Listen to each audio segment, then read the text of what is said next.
Right, and then the second skill that we're going to be looking at in this first quadratics lesson is completing the square, which simply means that we are taking our quadratic, we're writing it in a slightly different form, and then that can allow you to do some really interesting things, like it can give you another method for solving your quadratic, and it can also give you another key piece of information when you're sketching your quadratic.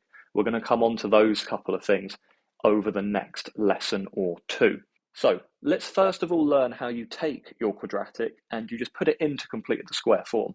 And essentially the idea comes from a pattern. So what we're going to first of all do is start by just expanding a couple of brackets. And that's going to show you exactly what the pattern is. So let's say that we've got something like x plus 1 all squared. Maybe we've got an x plus 2 all squared. And let's do something slightly different. Let's go for an x minus 4 in the bracket, all being squared. And we're just going to simply start by expanding these. So remember, these are actually double brackets. It's an x plus 1 times by another x plus 1 because the whole bracket is being squared. If you were to expand this, you would get an x squared, you would get a 2x, and you would get a 1. Nice and simple. Same idea on the second. If we were to expand this, we would get an x squared, we would get a 4x, and we'd get a 4 on the end. And I'm skipping one or two steps of working here, but you can check these if you want to, but this is essentially what you would get when you simplify it down. And the final one, we get an x squared, we get a minus 8x, and we get positive 16. Now what I'm just going to do is highlight a couple bits. So the first thing that I'm going to highlight is the constant that we started with in the bracket each time. So a 1, a 2, and a minus 4. And then I'm also going to highlight the middle term that we ended up with. So 2x, 4x, and minus 8x. Now, can you spot any pattern there? So in the first one, we had a positive 1, and we ended up with a positive 2 as the coefficient. In the second one, started with positive 2, we got a positive 4.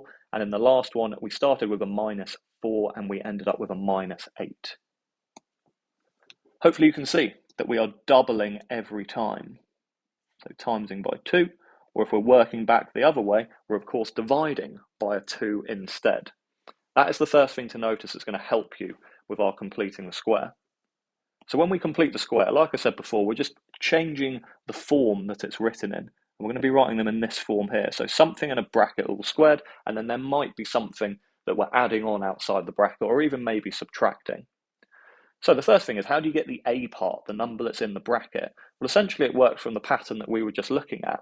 We've already got our quadratic in expanded form. If we want to know the a part, the bit that goes in the bracket, we actually just need to halve the coefficient of that middle term.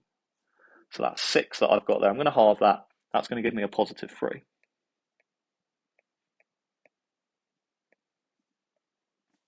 And that just simply goes in the bracket. But now what we're going to do is expand that and see if it does actually give us the original quadratic that we had. So if I now expand this, I'm going to get an x squared, I'm going to get a 6x, and I'm going to get a positive 9. Now it's very close to being the original quadratic that we had. We do have the x squared, we've also got the 6x, but the 9 that we've got is not quite right. We actually want it to be a positive 8, so we need to actually subtract 1 off of that. So that's one way to think about it.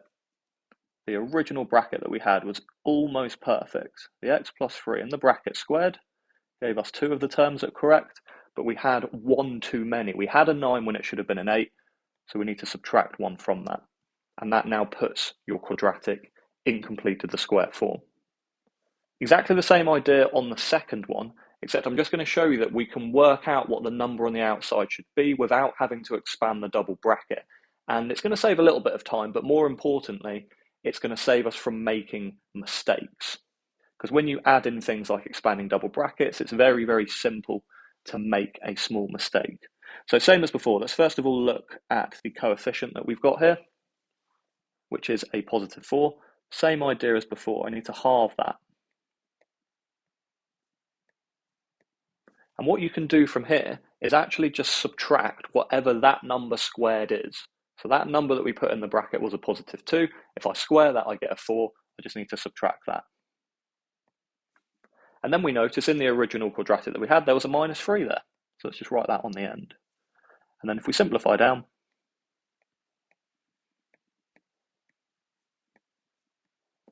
I've got a minus 4, I subtract 3, that gives me my minus 7 on the outside.